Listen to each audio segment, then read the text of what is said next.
Now, ladies and gentlemen, here they are, the champions of the Eastern Division.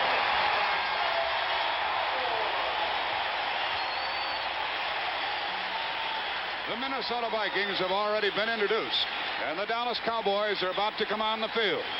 You knew the story, and we welcome you to Irving, Texas, and Texas Stadium, the NFC Championship game.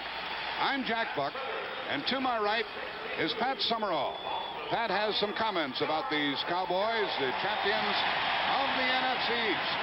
8 consecutive years the Cowboys have been in the playoffs, and nobody else has ever done that before. The Cowboys coached by Tom Landry with a record of 10-4 in the regular season. This was last week against Los Angeles, and at this point the Rams were closing. Roger Staubach throwing down the middle as the Cowboy lead at this time was 1 point, 17-16. This is the spectacular rookie number 88, Drew Pearson.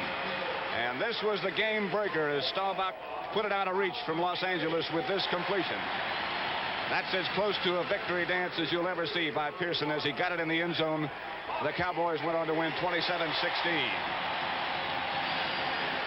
The Minnesota Vikings, led by Fran Tarkenton, and with some comments, our colleague Wayne Walker. Well, Pat, believe it or not, after 13 years in the National Football League, last Saturday, Fran Tarkenton played in his first playoff game, and what a game he responded with. 16 out of 28 for 222 yards and 2 touchdowns. And he's a reformed scrambler, but he can still move around back there as he did here on this first and goal situation that put the clinching touchdown on the board for the Vikings. 20-13 the score. He finds John Gilliam in the corner, and that was the final score for the Vikings. And I'll tell you, Dallas will have to pay some attention to John Gilliam this afternoon. The remainder of the Dallas Cowboys, and we'll be ready for the start of today's game in just a moment. The stage is set for the NFC Championship game. One more item, our national anthem, and a fine trumpeter. Mr. Tommy Loy accompanies the color guard to the playing field, which is a tartan turf field. It's a sellout crowd here of more than 65,000, and this will be Tommy Loy, featured with our national anthem.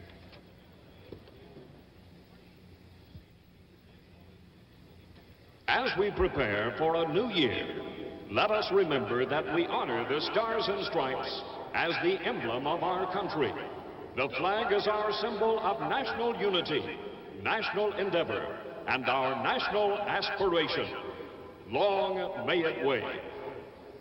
Ladies and gentlemen, we invite you to join with us in the singing as we present Mr. Tommy Loy and our national anthem.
Here at Texas Stadium today, the season will come to an end for one of these teams, the Vikings or the Cowboys. And the winner, as you know, goes on to the Super Bowl.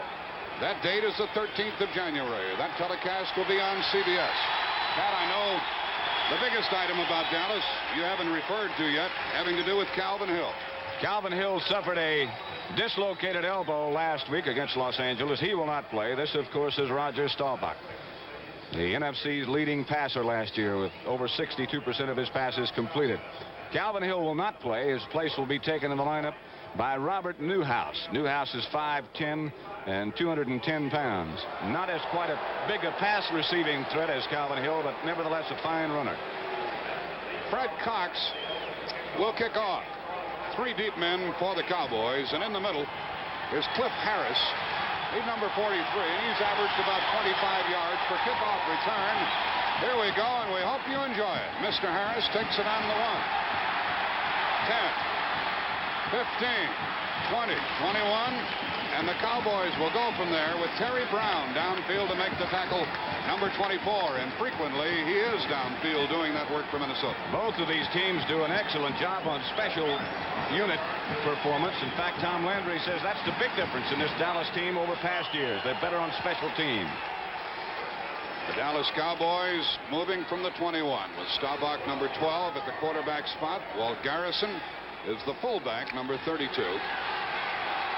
Therefore, he'll be the up man in the I formation, and Robert Newhouse is the tailback. Wide receiver to the right, slot formation. Dupree the tight end. Newhouse got a couple. Jim Marshall met him head on, and then he got help from Wally Hilgenberg, the outside linebacker. And linebacking, as it always is, Wayne Walker, is going to be very important in this game because I know they don't want Newhouse to get outside. Robert Newhouse is very hard to bring down, and linebackers will find out, and defensive linemen will find out that he's one young man that's not going to come down with an arm tackle. You might make that first hit, but you might need some help also. The ball was carried out to the 24, and it's 2nd down and 7.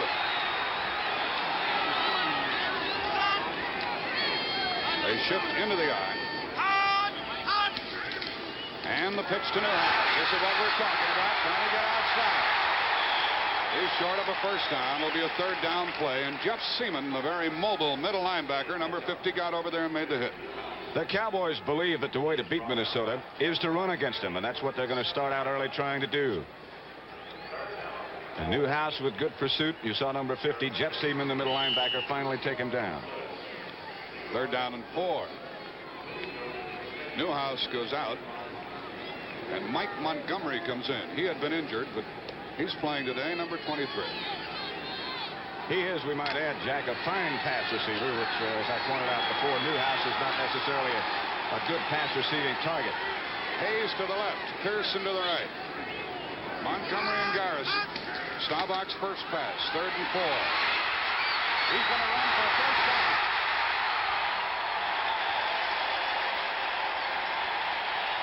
Seaman covered him after Staubach hit the deck. That's the first down of the day. Both quarterbacks can do that, Wayne. You bet. And there's nothing more demoralizing to a defense to drop back and play your coverage correctly, have everyone covered, and have the quarterback run out there and make a first down on you. But you still have to go after that passer, Pat. I thought that Washington failed to do that last week. Made it quite a difference. You can't concern yourself too much about that. You've still got to put some heat on the passer. If he scrambles, you're just going to have to take your chances with that. First down at the Cowboy 35. Hayes is split to the right. And now they are in a true I formation. And now in motion Pearson. Newhouse, nothing doing. Jim Marshall, the defensive end. And the 14-year veteran from Ohio State teamed up with Alan Page for that stop, and that was the best hit of the day to this point. Let's look at it again. Pearson coming in motion here. Number 70, of course, is Jim Marshall, closing the line against Newhouse, and Wally Hilgenberg making the hit around the neck. John Fitzgerald is the center for Dallas with Blaine Nye and John Nyland. There's Eller in on that last play. You saw him stick his nose in there. 2nd down and 10. Neely and Rayfield Wright are the tackles. Hayes is this way to the left. Staubach on 2nd and 10. Incomplete.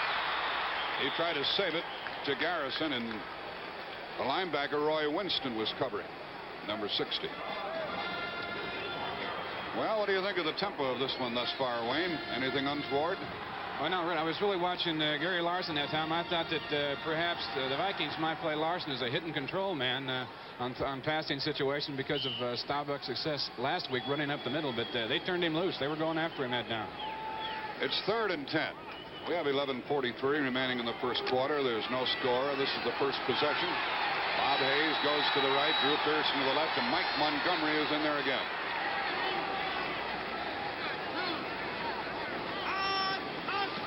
3rd and 10. Sideline overthrown, incomplete, and Dallas will have to punt. Pat, already we've seen one thing. With Newhouse playing in a passing situation, Montgomery has to come in, whereas Hill, their leading pass receiver for the year, just stayed in there and did both.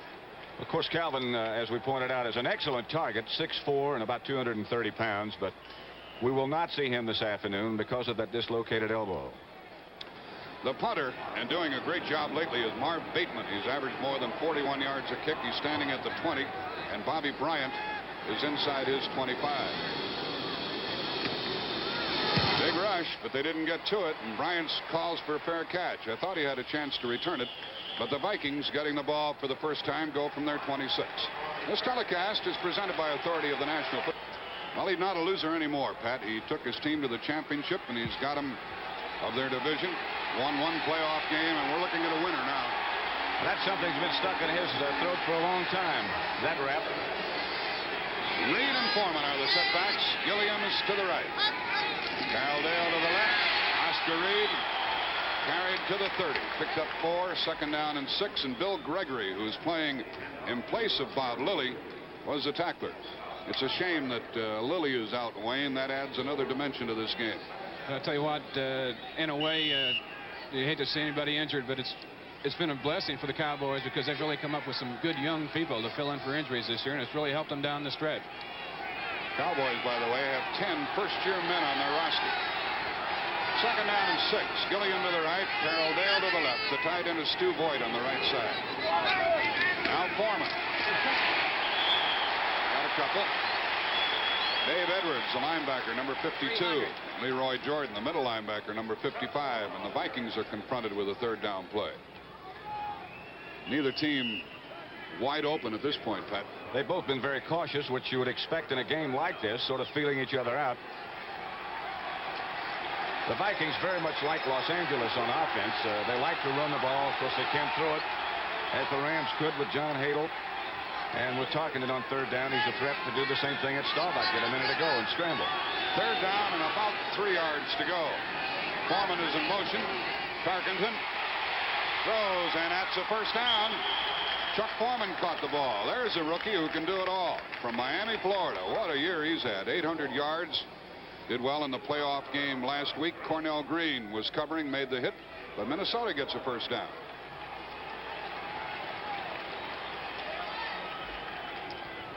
There was some significance to that call. It was 3rd down, 2.5, and Tarkenton elected to throw it. Gilliam left, Carroll Dale right. The ball at the Minnesota 39.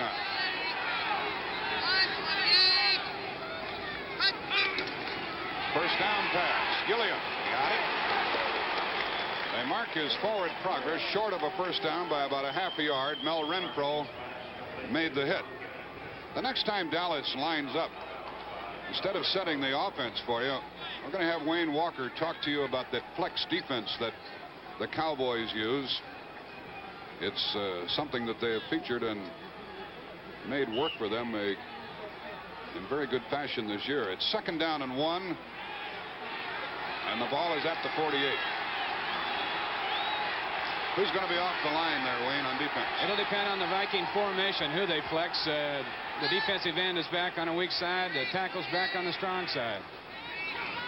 Jethro Pugh was playing about a yard off the line. Here's a big call, and the long one to the sideline, overthrown to Carroll Dale. Tarkenton threw it away when he saw Cornell Green step for step with Carroll Dale as Gilliam tried to clear him out deep. I would imagine that Dallas will play Minnesota and John Gilliam just about the same way they played John Hadle and Harold Jackson last week, and that is have double coverage on Gilliam wherever he goes. You look at the man who made those decisions, Tom Landry. It'll be Charlie Waters and Cliff Harris on one side. On the other side, if it happens to be Gilliam out by himself, then Mel Renfro will get the help from Cliff Harris. They take out a wide receiver, Minnesota does, and they put Goodrum in there to help with the blocking on 3rd and 1. Oscar Reed's got the 1st down across midfield, and Minnesota keeps the football with 9:10 remaining in the 1st quarter. Leroy Jordan and Bill Gregory met that play. And watch the offensive charge by that Minnesota line, which is an excellent one. That's what got their 1st down for them here. That and the fine running of Oscar Reed. The Minnesota front line is Tingelhoff at center, Sunday and White at the guards, Alderman and Yary at the tackles. The ball at the Dallas 49. Carroll Dale to the right. Voigt splits left. Gilliam splits left.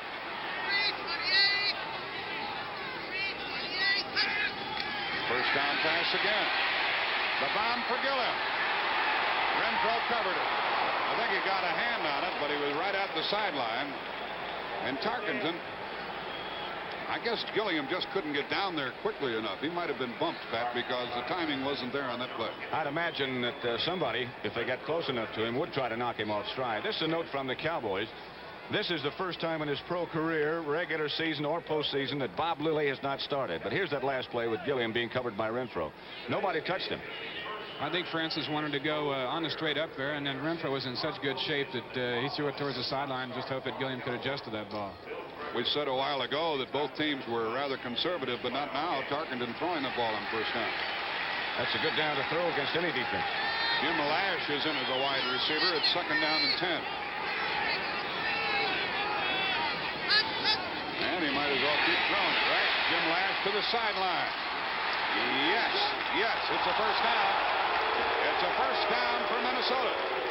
The hit was made by Renfro, and he carried Lash out of bounds. First-year man from Northwestern. Well, now he doesn't get his feet down in bounds, as you'll see in just a second, but he's knocked out by Renfro. And as long as the defender takes him out like this, it's ruled to be a legal catch. He did not get his feet down. He got the one tootsie down, but not the other. And it's a first down at the Dallas 38. Minnesota with a good drive here. Gilliam to the right. Or Lash to the right and Gilliam to the left. Foreman. Boy, what a block he got from Oscar Reed. And he got 9 yards on that play. It's a play that, when it started, didn't look like it was going to get much. But watch the block by number 32 first on Cornell Green. And Foreman knew how to take advantage of it. Second down and 1. Cornell Green came up to force the play from his safety spot, and Reed picked him off, and it's second down and 1. So you would guess at this point Minnesota is going to be the first to get down the scoreboard one way or another. 7:50 remaining in the first quarter. Gilliam flanks further right. First down with Oscar Reed. Bill Gregory wrapped him up. He's the one who's playing in place of Bob Lilly, and they're very pleased with the work of Gregory. Well, he's played the last 5 games and played very well. One thing I've noticed, Wayne, that the Vikings already are doing is they are staying away from that double coverage with Waters and Harris. They're going to the single coverage, even if they are throwing at an all-pro cornerback in Mel Renfro.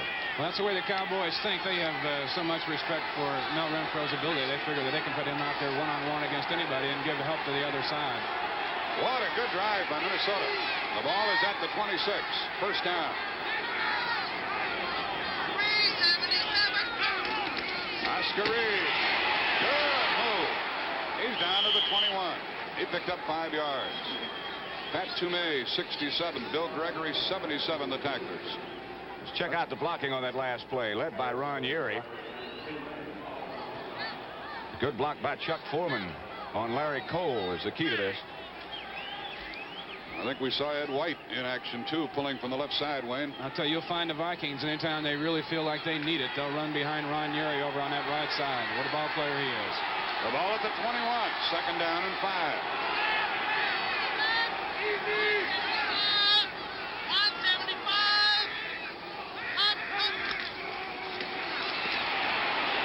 Foreman worked for the yardage. It'll be third down coming up. And I guess these Vikings slept pretty well last night, Pat. They're not upset at all by this championship situation. They sure look like it now, don't they? It's a fine drive, as you've been saying before.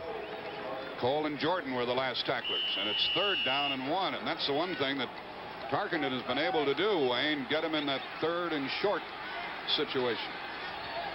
Once again, the wide receivers come out, and big tight end, the lineman goes in at the weak side tight end. So more than likely third and 1. We're going to see a run in this situation. 2 rookies are in there. Goodrum and Kingsrider are helping with the blocking. Third and 1. Foreman following Reed. Very close. Very close. The referee here today is Norm Schechter, Lou Palazzi, the umpire, Tony Batteri, the head linesman, Art Holst, the line judge. The back judge is Tom Keller, field judge Tony Scober, John McDonough, and Cal Lepore are the alternates. Well, is Minnesota going to have to settle for a field goal, or will a first down allow them to continue what might be a touchdown drive? Inches. Okay, Bud Grant. What are you going to do? I think they've got to go for the first down. I think they got to go for the field goal. You're right. I'm wrong. They're going to go for the first down. I'd go for the 3 myself. I'm going to say they're going to run it to the right side behind Ron Yeri, as we talked about earlier, too. Dallas shores up their defense, and they put Rodrigo Barnes in there. He plays on their goal line defense. The ball is on the 16. Clear play.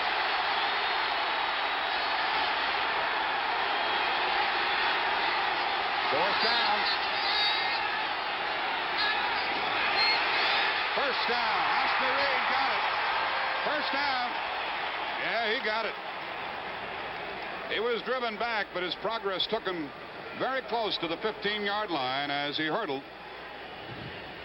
I thought that the left defensive end, Chuck Goodrum, had moved just before the snap. I was surprised I didn't see a flag. I thought so, too. I thought he moved his right leg. As it looks like we're going to have another measurement. Look at it again. Watch the second man in on the far side. Looked like he moved ahead of time. Yeah, he beat the count. I don't know why they're measuring. He made it by 4 inches. Watch it again and check the forward progress of Oscar Reed. They put a double team on Gregory that time, and Reed right over the top. He made it, as you said, with just inches to spare. It's a Minnesota first down. The ball at the 16-yard line. 4:45 remaining in the first quarter. No score. Gilliam to the left. Jim Lash is to the right. Stu Boyd is back in there. First down pass again. Throwing long for Lash. Can't get there. He'd been bumped before the ball was in the air. Charlie Waters got to him twice, Pat. Was not a good pass by Tarkenton. It seemed to slip out of his hand. Did not have a lot of zip on it. And here it's very meaningful that Lash comes out and the veteran Carroll Dale goes back in. He knows how to get away from those cornerbacks. Probably runs as good a pass pattern as anybody who ever played the game of pro football. Very disciplined type receiver. This drive has already included 15 plays for Minnesota. 2nd and 10. I guess they'll throw again, huh? End around fake to Carroll Dale. The pass to Oscar Reed. And he gained about 9 yards on that play. The fake draw, the fake end around, and then the swing pass with Dede Lewis and Dave Edwards, the linebackers, finally stopping the play. This is a good-looking play here. Well executed. Well done by Oscar Reed and by Chuck Foreman. They were spread out all over the field, weren't they? Yes, sir. Oscar Reed really did a good job. He was one that the handoff was fake to. Then he held in there and really sold that for a while. He didn't take a move, crouched down, and the linebackers really lost sight of him. It's 3rd down and 2. And the ball is at the 7, and Goodrum checks back in on offense, and Rodrigo Barnes checks in on defense for Dallas. 3rd and 2.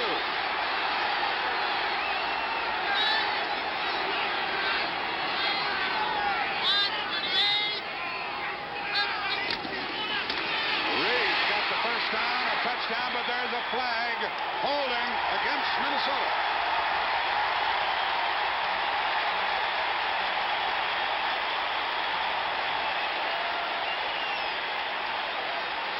What do you think of that? Reed burst into the end zone, but that flag came down very early. And the official was very emphatic about the call. The umpire, Lou Palazzi, called it. We'll watch the play again and see if you can tell who latched on. Spectacular block, double team block by Ron Yeri and Chuck Goodrum. I think it's Yeri. Holding penalty was called on Yeri, is correct. I guess he should get a good block. Huh? And he did. He had him back there. But you know what? That's more a mental error than I think anything. Holding on a running down is really a mental error more than it is a physical error. Third down and long. The Vikings have kept the ball for almost 9 minutes. And it's third down and 17. They've got to get to the 6-yard line for a first down. Carroll Dales to the right, John Gilliam to the left.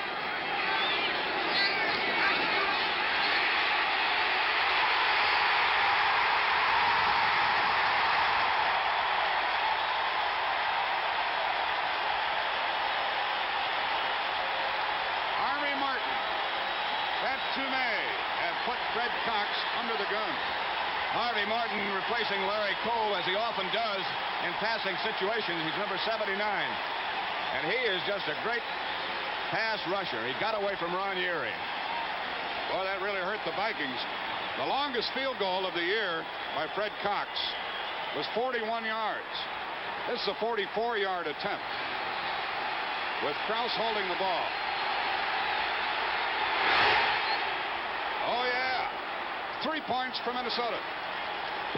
Minnesota breaks on top. 3:47 remaining in the first quarter. The Vikings kept the ball for almost 9 minutes and take the lead 3-0. Minnesota kept the ball for 9 minutes and 1 second. Now Fred Cox will kick off. And Charlie Waters, number 41, talks it over with Cliff Harris, number 43, who'll be the middleman. And the other deep man is Mike Montgomery.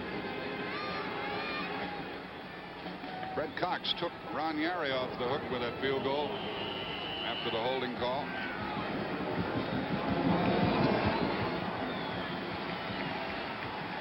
Waters from the 1, 10, 20. Oh, good coverage.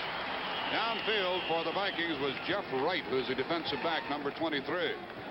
And Charlie Waters got out to the 18-yard line and then was driven back. Saw a lot of action yesterday on CBS in the Sun Bowl. CBS has another college bowl game coming up Tuesday, New Year's Day. At 2 p.m. Eastern Time, Southwest Conference champion Texas meets Nebraska right here at the Cotton Bowl in Dallas. Okay, the Cowboys are trailing. Garrison and Newhouse are the setbacks. Hayes and Pearson are the wide receivers. And Staubach's going to throw on first down, and he overthrows Drew Pearson, who is very well covered by Nate Wright, number 43. Wright is a story, Pat. He played with Atlanta, nothing. He played with St. Louis, they didn't like him. You put him with a good football team, it's different. He's had a great year. I'm going to tell you that Minnesota front four with their rush can make a lot of average backs good, I'll tell you. Minnesota deep has Nate Wright on the corner, Jeff Wright at safety, Paul Krause at safety, and Bobby Bryant at the right corner. Second down and 10, Dallas from the 18. Straight ahead, Garrison. They're counting a lot on him today, Pat. They're talking about Newhouse taking Hill's place. Nobody takes Hill's place. You got to make up for it someplace else. They'll be looking for the Cowboy here, won't they? They sure will. One of the many banners here at Texas Stadium with Jethro Pugh with the noose around Tarkenton. Garrison, by the way, is playing with a cracked collarbone. He's got a special pad on for that. Bob Lertzma goes in, number 75, and Gary Larson is out on third down and 6 from the Dallas 22 with Bobby Hayes in motion. Hayes caught it, and that's a first down. Paul Krause was covering. That was a terrible-looking play on the snap, wasn't it? Whole thing looked out of sync. The Minnesota rush wasn't there. The Dallas team didn't react to the snap. The coverage was good, but the pass was caught. Just took Paul Krause a little too long to get over there. I think there was a mix-up in the Viking coverage. Sort of looked that way because they had 2 men over there, and both laid off him much too much. A first down out to the 32 for the Cowboys. 2:45 remaining in the first quarter.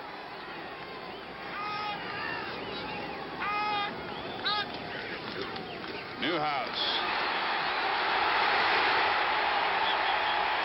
He picked up 8 yards Wayne Walker, that's what you were talking about. An arm tackle doesn't stop him. And it was Jeff Seaman that met him in the hole. But watch this now. This little guy, they say he runs like a shot put. And that was it. The arm tackle right there as he eluded Seaman. He launched himself through there like a shot put, didn't he? Jim Marshall caught him from behind right at the 40-yard line. And Dallas is moving now. 2nd down and 2. Drew Pearson to the left. Bob Hayes to the right. Garrison is short of a first down. It'll be 3rd down and 1 coming up. Bob Lurtzen made the tackle, number 75. Minnesota, Wayne, is very, very healthy for this game in contrast to the Dallas team. I think that goes hand in hand with them clinching their division crown so early. They had an opportunity to take some people out and get them healthy again. Coming into today's ball game, the only guy that had a problem was left linebacker Roy Winston, but he worked out the last 2 days, and he's almost 100%. You saw Rodney Wallace and Gene Huguet checking in on 3rd and 1 for Dallas. Newhouse got a first down. Jeff Seaman, number 50, who's only a second-year man from Stanford and doing a whale of a job at middle linebacker, made the tackle, but too late to stop the first down. And Billy Joe Dupree checks in, carrying the play with 1 minute remaining in a very interesting first quarter. The Vikings are on top 3-0. They feel Wright is out. Rodney Wallace is playing the right tackle for the Cowboys. They're at their own 43.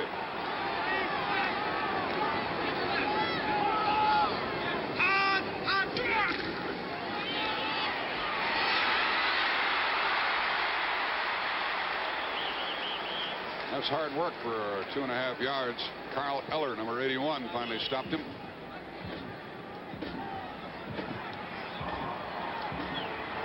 We have 31 seconds remaining in the quarter. The clock running. We may or may not get another play underway. It's going to be 2nd down and 8 for Dallas. Yeah, they'll run another play before the quarter comes to an end. It's 62 degrees here, by the way, and I understand it's 0 up in Minneapolis. And it was 20 below there last night, so we hope you Viking fans are comfortable as you watch our CBS telecast. A delay to Newhouse. He gained only a yard. And getting up is Larson. He made the stop, and the quarter comes to an end. The end of the first quarter with the score. Minnesota 3, Dallas nothing. The preceding announcement was brought to you as a public service by the National Football. One TV rooter extra special going for him today. That would be Carl Koselke, who was injured in that tragic preseason accident. And we certainly wish him well and hope he's feeling well. Dallas is faced with 3rd and 7 from their own 46. Mike Montgomery is in there, in the backfield and in motion. Staubach needs 7.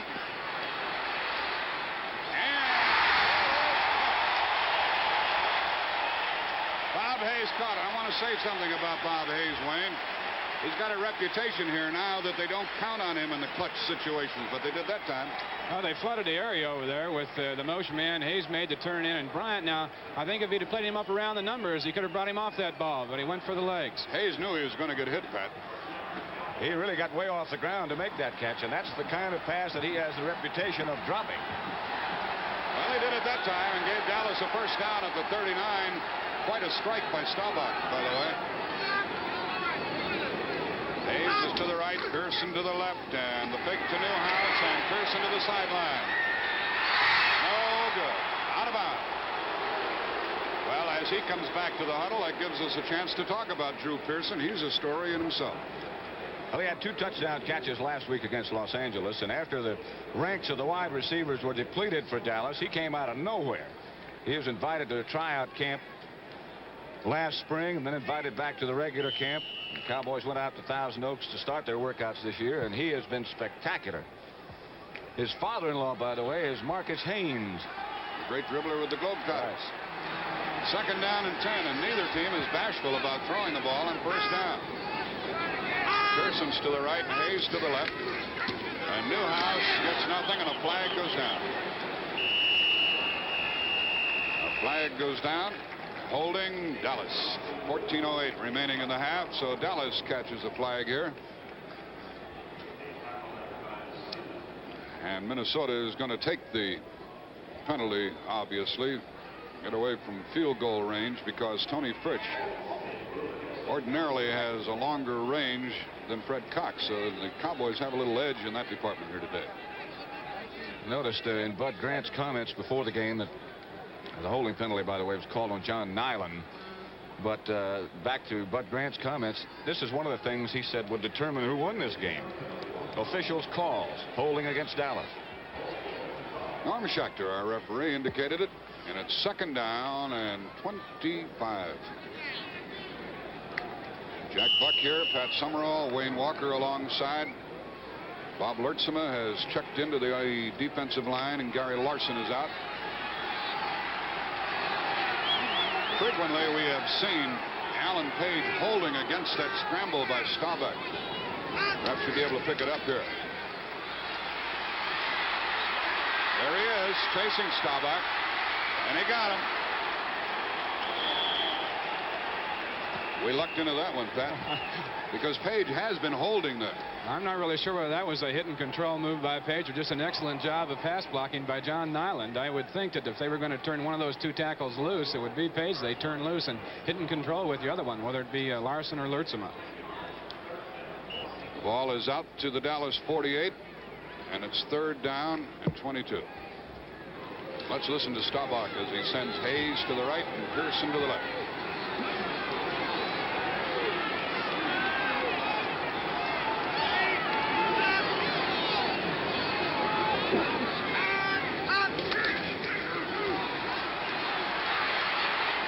Pearson, Bryant, incomplete. What a battle that was. Two fine football players. The rookie Pearson, the 6-year veteran Bobby Bryant, both in great position. And let's look at that coverage again. It's a fine pass by Staubach, too. But Bryant didn't take any of those moves. Pearson tried to get him to head to the inside and then break it back out, but he couldn't. Pass is right on the money, though. It's the hardest thing for a defensive back to do right there, what Bryant did. Turn around and look for the ball in the air, because you feel like when you turn around, Pat, you lose a step or two, but boy, you've got to do it. Bryant did it well that time. That was a classic picture. Bateman stands inside his 35, and Bryant, who's averaged 5.5 yards per return, stands at his 10. West almost got to the ball, and Bryant calls for a fair catch. So the Vikings with the lead, 3-0, get the ball. We have 13:19 remaining in the half, and one thing is for certain: Dallas, without Calvin Hill, has not established their running game at all in this contest. After Minnesota kept the ball for 9 minutes and got 3 points, Dallas kept the ball for 6 minutes and came away empty. A holding call cost Minnesota a touchdown earlier, and a holding call probably took 3 points away from Dallas. The ball's at the 14.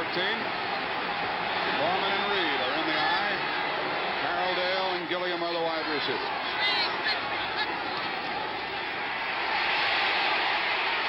There he is, the tight end, Stu Voigt. 1st down, Minnesota. We're watching a pretty wide open championship game as far as Minnesota is concerned, Wayne. It's a good time to throw the ball, really. Play action on 1st down. The defense is geared for the run. One thing it does to the quarterback, though, you'll notice on the play action, it doesn't give him time to read the defense. After he makes his play fake, he has to turn around and pick up a receiver right away. That's the only drawback to play action on 1st down. And he was back at his own 14-yard line. So Mr. Tarkenton, who's calling his own plays, is not bashful or shy today. From the 30. He's going to do it again. Yep. Oh, Foreman missed it right through his hands. Foreman tried to turn and go before he put it away. Leroy Jordan was blitzing on the play, and that's why that middle was so wide open, Pat. And I mean, Ed White put some block on Leroy Jordan. Just decked him as he started his blitz up the middle. Foreman's kicking himself a little bit. He's the rookie from Miami, Florida. Made a big difference with this Viking football team. 2nd down and 10 from the Minnesota 30.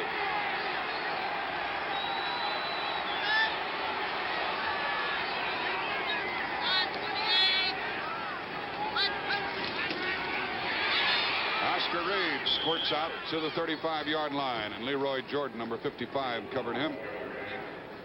Everybody is really singing about Leroy Jordan down here in the year that he's had.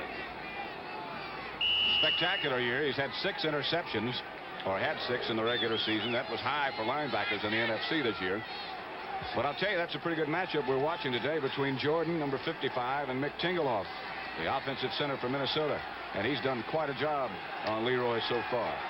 Jim Lash, number 82, checks in as a wide receiver on 3rd and 5. This Dallas crowd imploring their team to get to Tarkenton. Quickie, first down to the tight end, Stu Boyd. And another classic play is pulled off by the Vikings with Cliff Harris, number 43, making the stop. The ball is out to the Minnesota 42, and they're doing a lot of things right. No question, but what they have dominated the game so far. They look much more solid on offense, much more sure of themselves. The Dallas team's a little tight so far. Yeah, they've been in the playoffs 8 years in a row, but they have a lot of newcomers in their lineup, both on offense and defense. More so on offense. Tarkenton to Foreman, following Reed. Reed really chopped Cornell Green completely out of the play. Bill Gregory chased the play and caught it, but not till Foreman had rambled down to the 37-yard line. This is quite a play because they pull the offensive guard in the opposite direction. It kept Leroy out of there. It froze Leroy. He couldn't get over in pursuit, and Tingelhoff tied him up. That's why Foreman had the running room. Tarkenton has got the Dallas defense reeling a little bit. Yes, he does. We have 10:40 remaining in the half. Tarkenton is 6 out of 10. And he stole a couple away intentionally.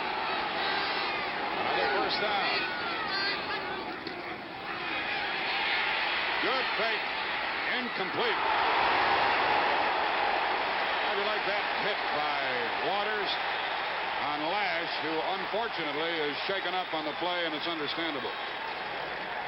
I guess it is understandable. This is some shot here. Going to remember that a while. Wow. Lash is 6'2", 200-pounder, and you know he had to at least have the wind knocked out of him, and let's hope that's all there is to it. 10:24 remaining in the half. 3-0 Minnesota. Jim Lash is on the bench, and it's our guess that he'll be back in there after that hit by Charlie Waters. And Wayne Walker, sometimes just one hit like that by one player can spark an entire defense. A big play by a defensive player at any time can turn the thing around. They see a hit like that by Waters. Everybody else wants to get in on the act. 2nd down and 10 for the Vikings at the Dallas 37.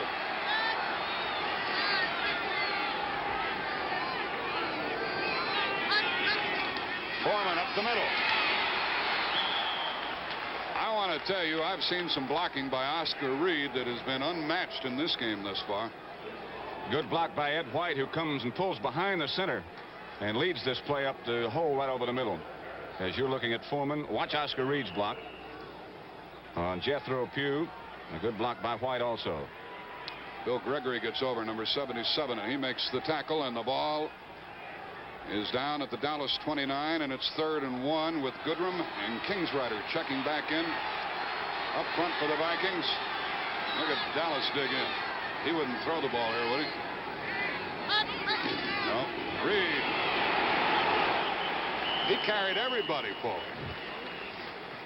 And Mr. Walker is about to sing the praises of Ron Yary once again. I'll tell you what, you just got to get on his back and hang on over there in those short yardage situations. He can blow you out. Charlie Waters finally put the stop on the play, and a measurement here stops the clock with 9:38 remaining in the half. That was a 3rd down play.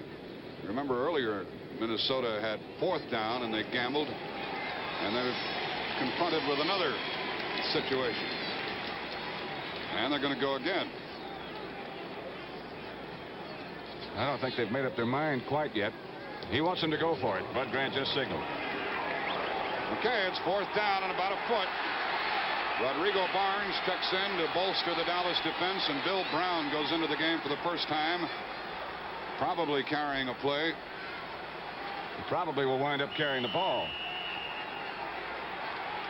Crew cut and all, huh? One of the few remaining. Okay, we'll keep quiet here.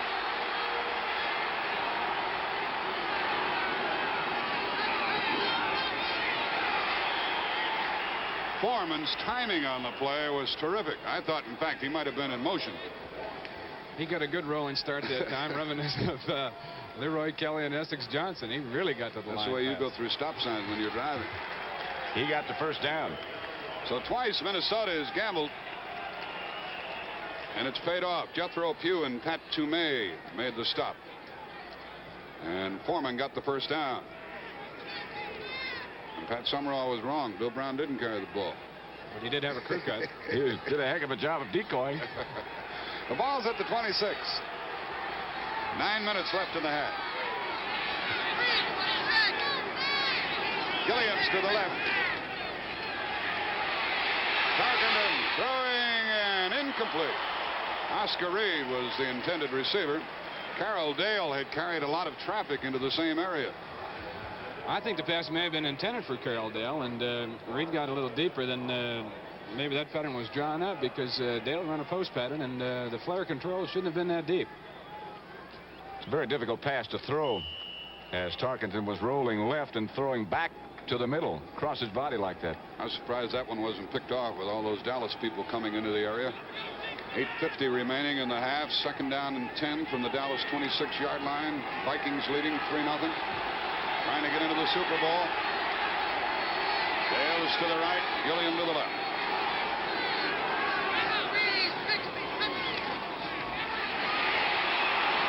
Foreman to the 20. It'll be 3rd down and 3. A strong tackle by Larry Cole, who grabbed him by the shirt and wouldn't turn it loose, but that Minnesota blocking up front has been devastating. And been great running, too, by this man, Chuck Foreman. What an outstanding rookie he's been. He never seems to hit the hole square on, Pat. He's always slanting, something going for him. So. And likewise, he never seems to take a solid lick from any of the tacklers either. Foreman has carried 9 times, 57 yards. 3rd down and 3.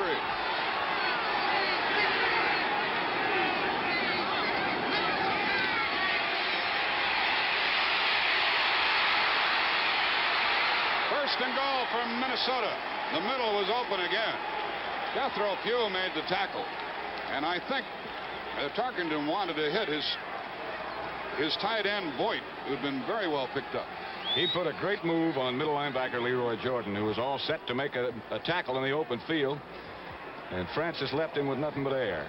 It's the guy that invented it right there, number 10. And he never gets hurt, Wayne. Well, he runs very intelligent, and I saw Roger Staubach do the first thing when he came out this afternoon, on anticipating the contact and getting down. First and goal.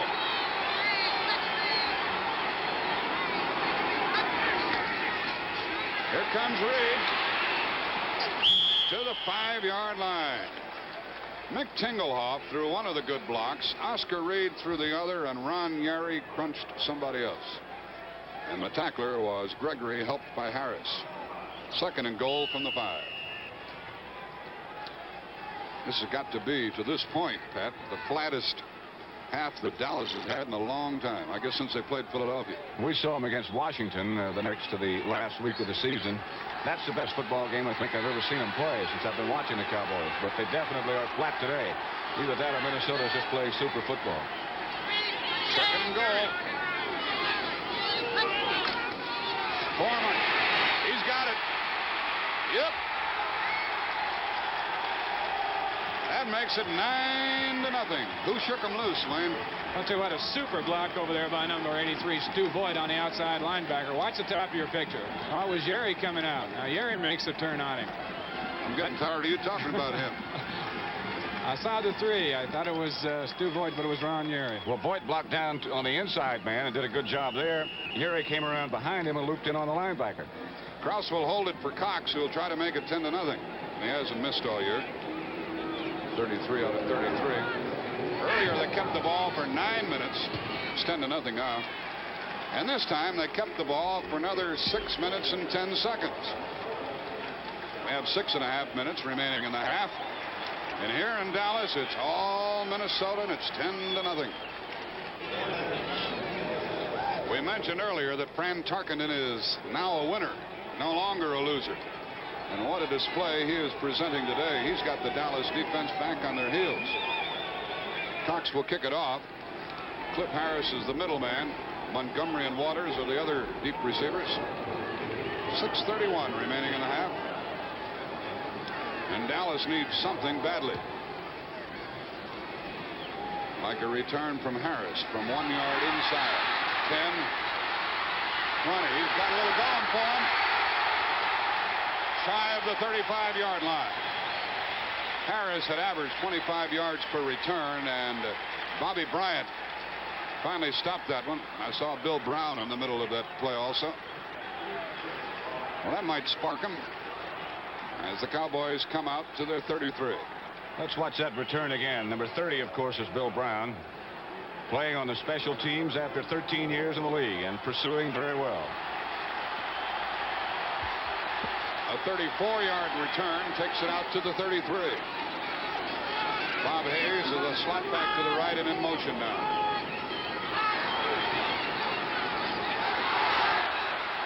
Garrison gives the Cowboys a few. Earlier, Minnesota had a 17-play drive and got 3 points. And the last time, a 14-play drive for 7 points.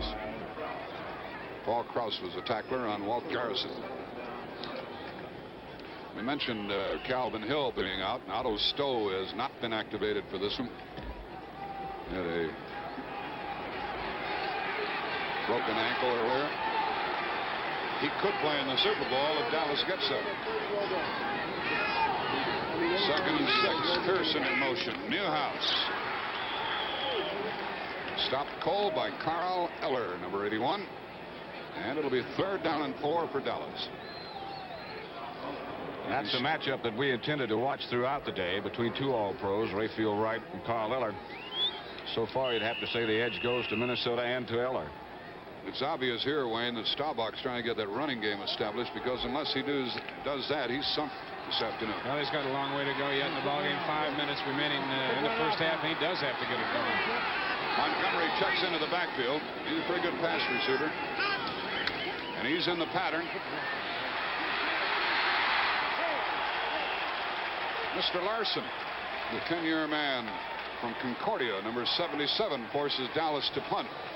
Good coverage downfield by Minnesota. Everybody. Had to be, because the protection really wasn't that bad. When Roger stepped up in the pocket, he had nowhere to go. And that gentleman right there made the tackle. Bateman into punt again. We want to say hello to a favorite of ours, Bill Kilmer. I understand he came through an operation in good shape over at Georgetown University Hospital. Tough horse. Yes, sir. The ball to the 34. Bobby Bryant waiting for Marv Bateman's kick. So Minnesota, with 4:44 remaining, is going to get the ball again. And leading 10-0, Bryant calls for fair catch. Why not? The ball at the 25-yard line, and the Vikings get the ball again. They're leading by the score of 10-0. A 44-yard field goal by Fred Cox and a 5-yard run by Foreman. 10-0 Minnesota. Jack Buck, Wayne Walker, Pat Summerall with you. Minnesota's ball at their 26th, first down. We were talking it over up here, and some of our summations were that Staubach is throwing the ball poorly. Dallas has no pass rush, has not had to this point. And Minnesota has employed some new plays at this point of the game. Gilliam to the left. Oscar Reed. This is a spot, Pat, where Tarkenton, well, I guess he could sit on the ball if he wanted to, but if he can bring himself to keep it wide open like this, he's going to do himself a lot of good. He's been able to do just about whatever he wants to, Jack. That run by Oscar Reed gets Minnesota over the 100-yard mark already. Last week, the Rams only got 93 in the whole game. So that's the key right there, the fact that Minnesota's been able to run against Dallas. Reed has run for 29 yards and Foreman for 62. And it's 2nd down and 3. Look at Foreman. And he gets a first down. What a reckless runner he is. Dave Edwards, the outside linebacker, number 52, cracked in and stopped it. And D.D. Lewis, number 50, also helped. And Minnesota hasn't lost any of their zip at all. I think part of their philosophy has to be taking note of the fine year that Leroy Jordan has had, and also taking note of the absence of Bob Lilly in the heart of that defense. They are running right at the middle, trying to control Leroy Jordan, and just getting a super job done of blocking Bill Gregory. First down at the 37. Well, there's a big hit on a blitz. Jordan, Edwards, Jethro Pugh. Wayne, what do you think of blitzing on running downs? Well, it's a solid. You'll see Leroy slip off here now on the down block by Sunday. And I don't know if that was a blitz or just a line stunt. It was hard to tell right at the time. But blitzing against the run is very solid. The only trouble you have, if they do happen to pop it, they're in the secondary immediately with no linebackers. Second down and 10. We have 2:40 remaining in the half and the clock running. So Tarkenton's going to put it up. Foreman, Jethro Pugh, and D.D. Lewis made the stop. Very short yardage. Third down and long coming up. And that's the first time in the game Dallas has made 2 consecutive defensive plays. And the crowd is coming alive.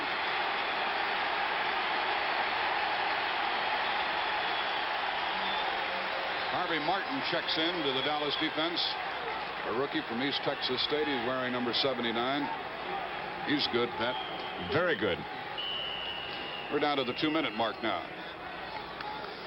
Now Minnesota on a field goal by Cox of 44 yards and a 5-yard run by Foreman, having picked up 14 first downs in the game, leads 10-0.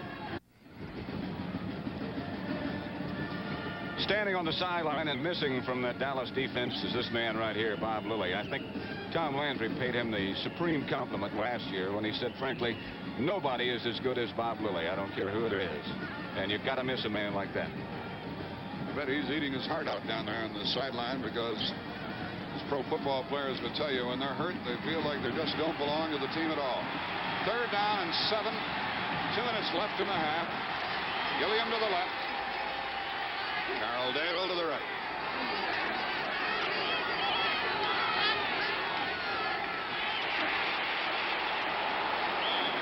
How about that? On a 3rd and 7, Foreman picks up another first down. Cliff Harris was the tackler. And again, look at this blocking by Ed White and Grady Alderman, and watch Leroy Jordan being taken by, I believe that time it was Milt Sunday. Tell you the truth, I missed that handoff. I was watching the pass pattern downfield. I was so certain he was going to throw the ball. They must have been too. That's why I said, how about that? First down.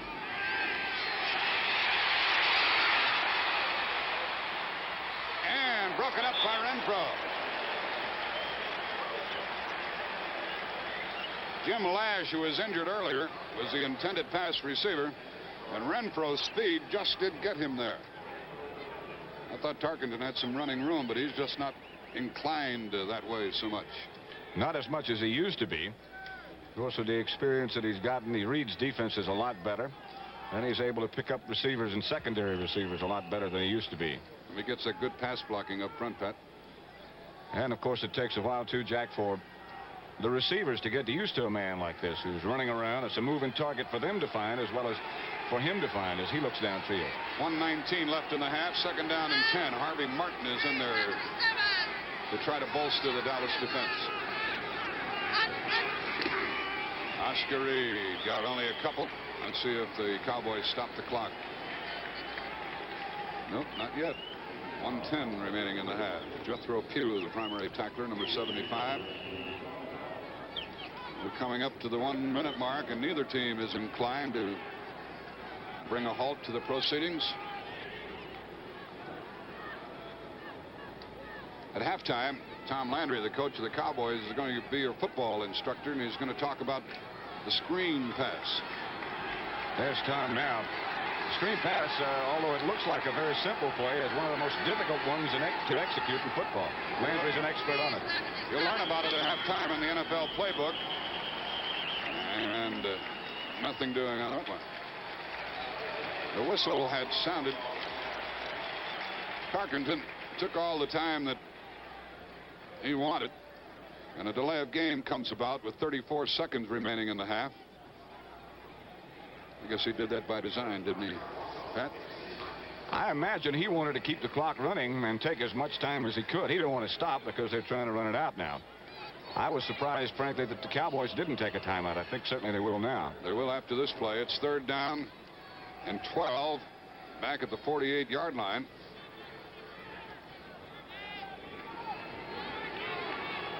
Gilliam comes to the left. Carroll Dale is to the right. Benny Barnes is in the defensive backfield for the Cowboys. 3rd and 12. Sideline pass, Gilliam. No, out of bounds. He tried desperately to get those feet down. He wants to discuss it. He doesn't argue very vehemently about it. And now we have 29 seconds left in the half. Now we can look at that again. I think he did get one foot down in time, but not the other. Remember, in pro football, you got to get both feet down in bounds unless you're knocked out by a defender. There's one. I think the other was on the line. Eischeid is in to do the punting. Mike Eischeid. And this will be his first punt of the game.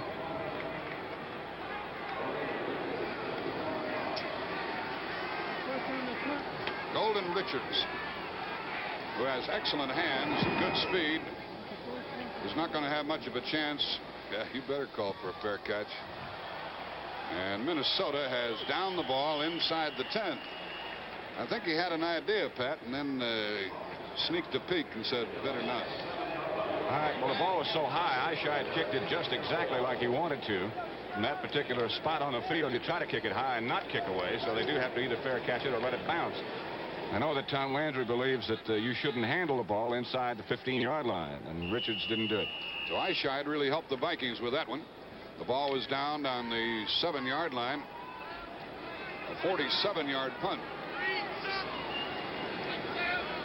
Dallas has been blanked. And they're not going to try to do anything about it. They're going to count on the final 30 minutes to bring them back and send them to the Super Bowl. That's the last play of the first half, because neither team is going to stop it. It's a Viking afternoon thus far, but 30 more minutes of football remain. Will it be different in the second half? That's the end of the first half. The score, Minnesota 10, Dallas nothing.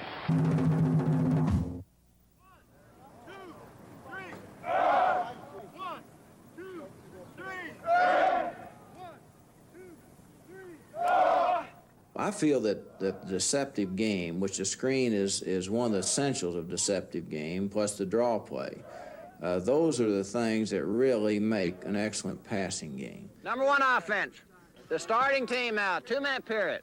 Basic purpose of a screen pass is to discourage the pass rush, because unless you can slow down the defensive line's rush in passing situations, you're not going to have an effective passing game.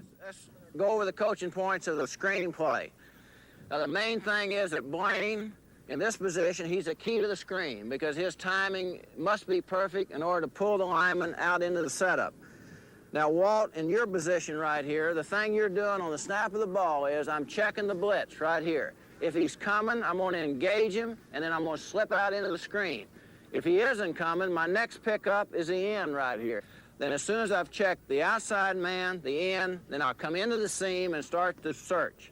And as soon as Blaine releases, I pick it up and go. Okay, let's run it once. The simplest screen that we have is where we just call a screen right or left, which means that the back on that side will be the one that will run the screen pattern.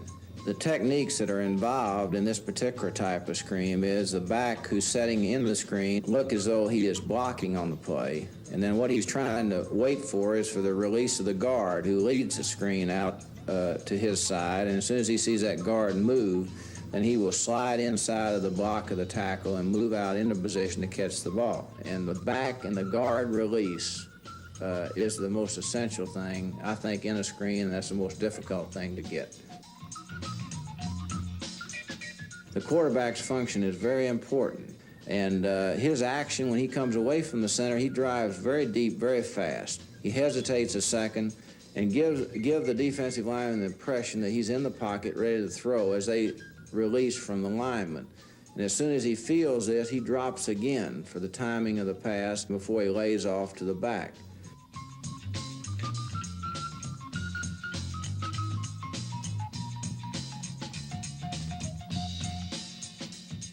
If you get those 4 linemen coming at you and the quarterback's able to draw them in on him, then you'll have an effective screen 9 times out of 10.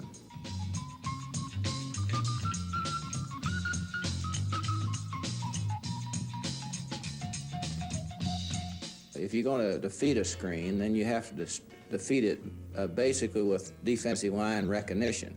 The back is, if he sets in there and doesn't do anything, he's just like a zombie. If he just stands there, then everybody in the league will recognize that it's a screen. If he sits there and doesn't really look like a blocker, then these are the things the defensive linemen read. And as soon as they read it, they're right out with him. You'll see them grab him in film after film. You'll see a defensive lineman go in there and grab a back. Well, the back is not an actor.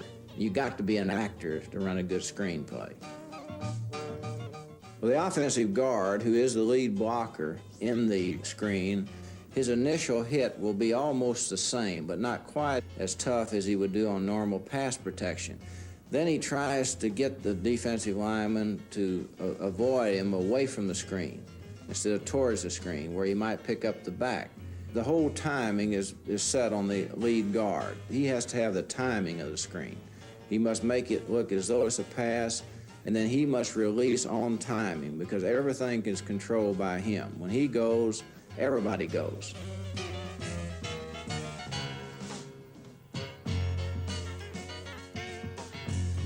The basic left-right screen that we've been talking about is the one that started as far back as you can remember in football in the passing game.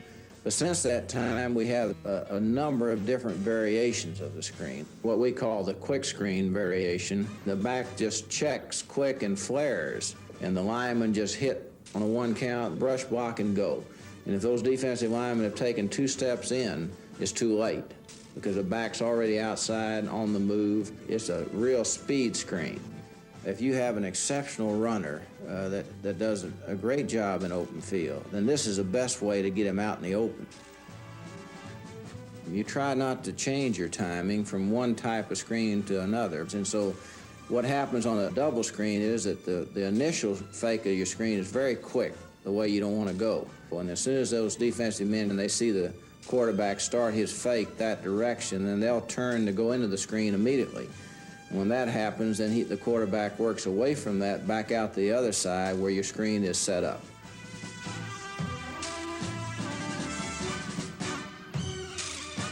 In our arsenal of screens that we have, we feel like today to counter all the many different defensive variations that we get, that we must have a number of different types of screens, whether they're right and left, whether across the backfield, whether a tight end screen, or whether a quick screen to either back, or a quick screen out to the outside people.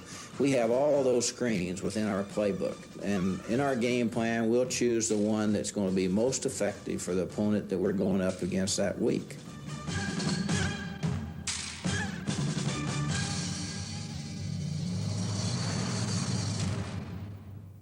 Eastern Time. Cowboys are at their 20 and trailing 27-10. 8.5 minutes. They have time if they can get something done here. Pearson, incomplete. And it was Jeff Wright and Nate Wright in on the tackle, and they're really belting him back there, aren't they? Getting a good pass rush, and Jim Marshall comes back after the back injury before Bob Lertzema comes out.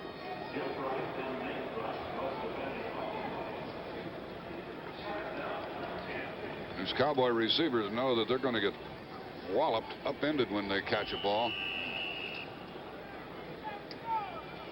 Minnesota defense has held forth here today, and Tarkenton has taken them on to 27 points along with Bobby Bryant. 2nd and 10. Pearson to the right, Hayes to the left. Larson is after him. Staubach gets away.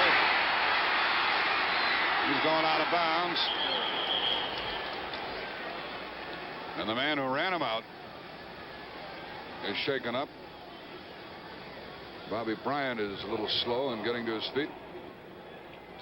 He's a tough customer, number 20, 6'1", 170 pounds. You see him walking alongside of Hilgenberg and Page. You can tell he's not big at all. But he makes you pay when you play in his area. 3rd down and 2. That's the first completed pass by Staubach in the second half of this game.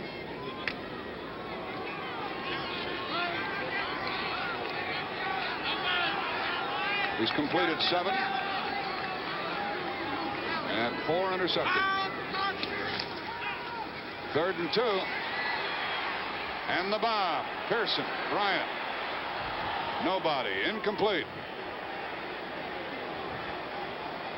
Bryant got some help from Paul Krause, and the Cowboys, trailing by 17, have to punt it away with 8:05 remaining in the game.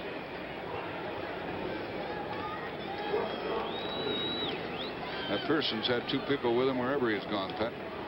They've pretty well taken care of his appearance on the field today. He hasn't been able to do anything. Hasn't caught but 1 5-yard sideline pass. On 4th down and 2, and I mentioned the yardage because Cowboys might not kick the ball. Bateman is back to punt inside his 15. He kicks it away. It's high in the air, and Bryant calls for the fair catch. Fumble. Minnesota. No. Dallas.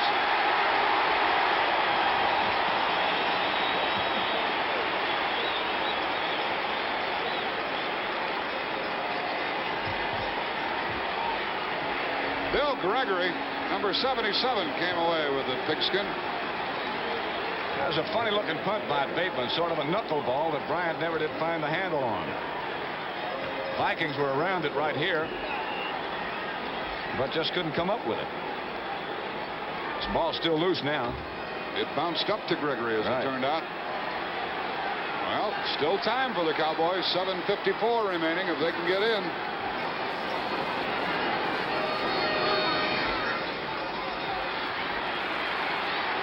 Pearson's got it. The 15 now, and the ball squirted away. He got it back. Jeff Wright almost grabbed it as it squirted away from Pearson. You know they've got to be a little bit conscious about getting hit when they catch the ball, because they've taken some awful shots. Pearson here again gets hit hard. Well, that's really great concentration right there. He didn't come off that ball for a second, and he knew that he was in the crowd. Now the ball squirts away right there. And Pearson pulled it back in. Pearson has now caught 2 passes for 25 yards. He goes to the left, Hayes to the right. 7:10 remaining in the game. Minnesota leading by 17. And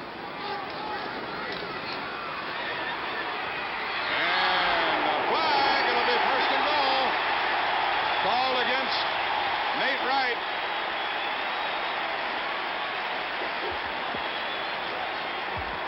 Let's watch Bobby Hayes now. I think you'll see number 43, Nate Wright.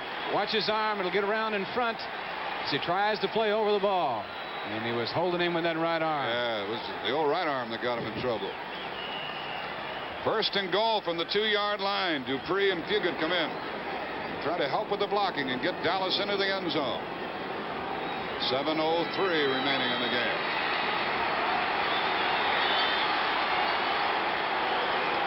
Garrison and Newhouse.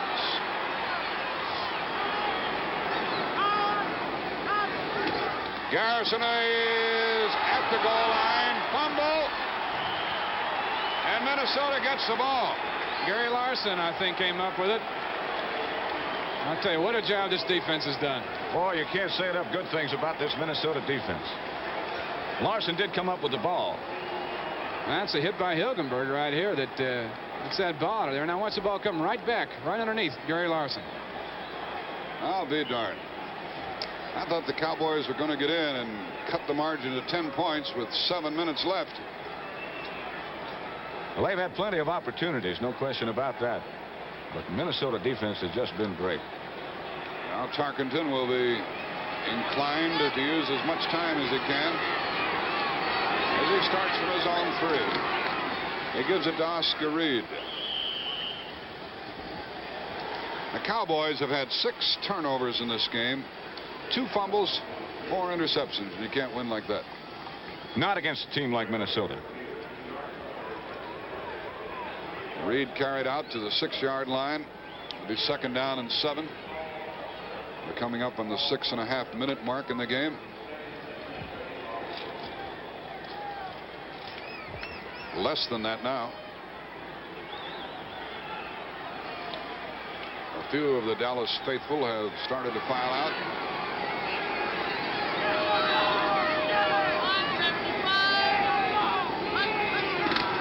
Reed again.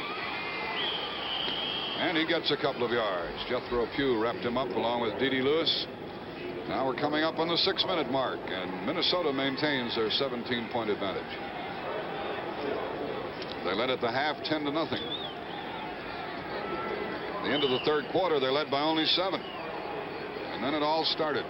Despite the interception by Waters, the fumble by Staubach, a fumble by Tarkenton, an interception by Bryant, an interception by Jeff Wright, a fumble by Garrison. The ball is at the 9, and it's 3rd and 4. 5.5 minutes left.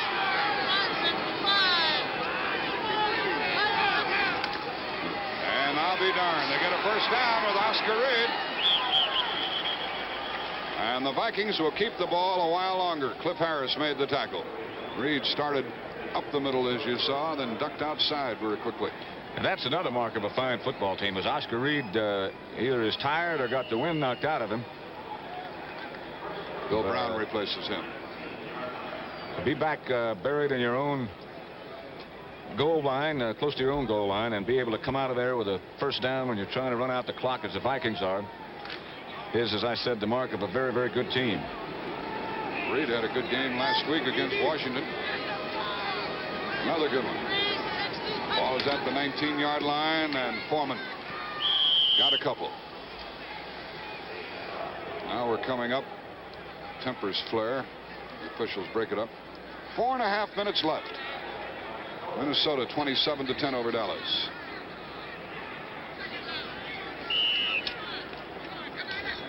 Not too much strategy involved now, as the Vikings will just try to run out the clock. Tarkenton, by the way, has called, it seems to me, an almost perfect football game.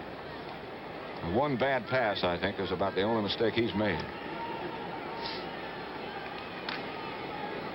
2nd down and 7 from the Minnesota 22.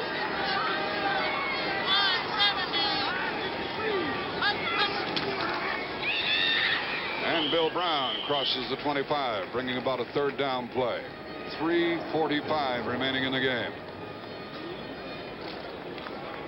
Bill Brown is really something special as far as football players go. He's played 13 years, number 30. He is the leading active rusher in the NFC. And we've watched him from time to time this afternoon on special teams, which he really relishes. And he can catch the ball, too. He's the Vikings' all-time leading pass receiver as well.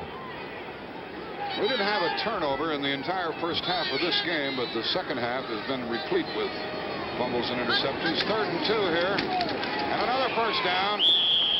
Foreman got it this time, crossing the 30-yard line. And we come up on the 3-minute mark. Cliff Harris was the tackler.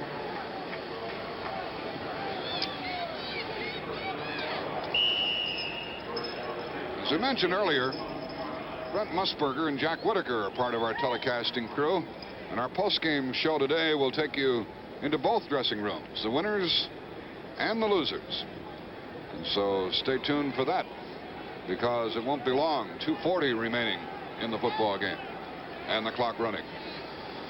One more play than the 2-minute mark will stop the clock. Running with it is Foreman. Dallas trying to tackle the ball. Foreman gets 5 yards. And Tarkenton checked the clock. He'll not run another play. The officials will next indicate the 2-minute mark. Coming off is Milt Sunday limping. You're looking now at the play by middle linebacker Leroy Jordan, as Sunday apparently hurt himself when he made that block. Now Dallas takes a timeout. So Dallas employs one of their timeouts. This is 2nd down and 6 coming up.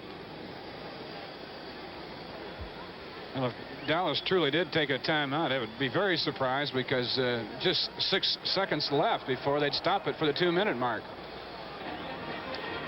A while back in this game, Dallas had 1st and goal on the 2-yard line, and they fumbled.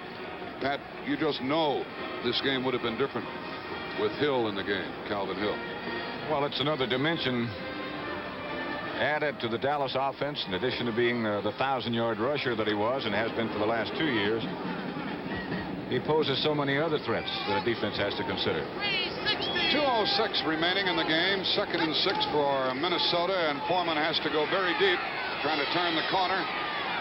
And Cliff Harris came up and met him and bumped him out, and now we have 2:01 remaining on the clock. So Dallas is able to make use of all the remaining time, for there'll be yet another play and then the 2-minute warning.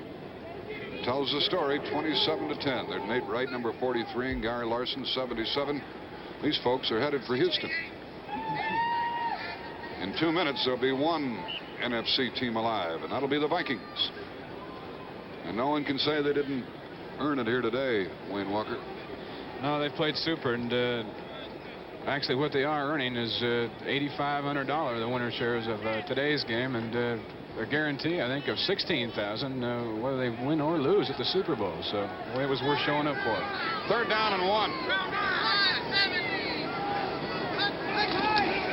And another 1st down. The Vikings will keep the ball. Benny Barnes came up and put the final stop on it, along with Cliff Harris. But Reed got the 1st down. CBS will resume its coverage of the NBA next weekend. Sunday at 2:30 Eastern Time, the Phoenix Suns and the Chicago Bulls. You'll be doing that one, Pat. Along with Hot Rod Hundley and Elgin Baylor. Not only on Sunday afternoons on CBS, but some Saturday afternoons and some evening games through the end of the playoffs. That's the NBA on CBS, where you see the best in basketball on the #1 network. There's Calvin Hill. Had to be a dreadful day for him. Laid up with a dislocated elbow. A very untimely injury. And the Vikings, obviously pleased with what they've accomplished. They beat a good Washington team, and they beat a good Dallas team here this afternoon. 1:58 remaining in the game. The ball to the Minnesota 44-yard line. Chuck Goodrum is playing on the offensive line for the Vikes. I think we had Osborne in there for the first time carrying the ball. Dave Osborne, the 9-year veteran from North Dakota, number 41. He got across the 45. 1:45 remaining in the game. Cowboys have 2 timeouts remaining. They're not inclined to employ them. They'd be kicking a dead dog if they did, Pat. Just making it last a little longer. Ed Marinaro is in there with Dave Osborne. My hat is off to Fran Tarkenton. We said earlier that you're not looking at a loser any longer. You're looking at a winner. And he has had a day today. He's called an outstanding game. 2nd down and 7. Osborne blows through for another 1st down. 1:10 remaining. Tackler Cliff Harris. They were rather deep in the running back department. I'll say 5 good ones. And the rookie Brent McClanahan you could also put in there. So Foreman, Reed, Marinaro, Brown, McClanahan, and Osborne give the Vikings a lot of depth. The clock is stopped with 1:03 left. Dallas did take a timeout then. They have 1 remaining now. Chuck Foreman's had a very active day. He carried 20 times for 76 yards. The long gain of 20 yards. Tarkenton has completed 10 out of 21. 1 interception. And the most spectacular play of the day, the long one to Gilliam. He could stand out there, Wayne, throw the ball 50 times and not throw it like he did that one. I think Pat had it really right when he said he just dropped back and threw it just as far as he could. The Vikings are approaching the 300-yard mark. 186 yards running against Dallas and 101 through the air. It's 1st and 10 from the Dallas 45. There goes Osborne. Pat, we see this happen frequently at this stage of the game when the defense tries to tackle the football. Many times it results in long gains like that. Dallas, as we mentioned, has 1 more timeout left. I doubt that they'll take it, particularly now with another first down by Minnesota. The ball to the Dallas 30-yard line. Less than 40 seconds remaining. One more play, and that'll be it, unless the Cowboys stop the clock. And the Vikings will head for the Super Bowl in Houston, which you'll see on CBS on the 13th of January. Houston and the winner of the Miami-Oakland game. Another first down for Minnesota. Osborne hangs onto the ball, and Gregory twists him down. Now there are 10 seconds left. And the Cowboys say, no, that's it. And the Vikings are the champions of the National Football Conference. 2 seconds, 1 second, it's all over. And 27-10 is the final score. Graham Tarkenton took his team to the division title. Then led the Vikings to the win over the Washington Redskins by 7 points last week. And another superb afternoon for the 13-year veteran from Georgia. Wayne Walker, any additional comments that we didn't make during the course of the action? Well, you know, we get a little carried away. Things were working so well for the Vikings today. Their precision, everything was really good, but I think we didn't point out that they really out-hit the Cowboys in every phase of the game. Whenever a ball was cut in their secondary, they were really laying the leather to people. And, you know, you really have to get back to the basics of football, and it is hustling and it is hitting, and they really hit today. The Vikings came up with 21 first downs, and they went over 300 yards, 305 yards in total offense against the Dallas team. And you just know that they missed Bob Lilly and Greg Hill. But that doesn't detract from the accomplishment of the Minnesota team today.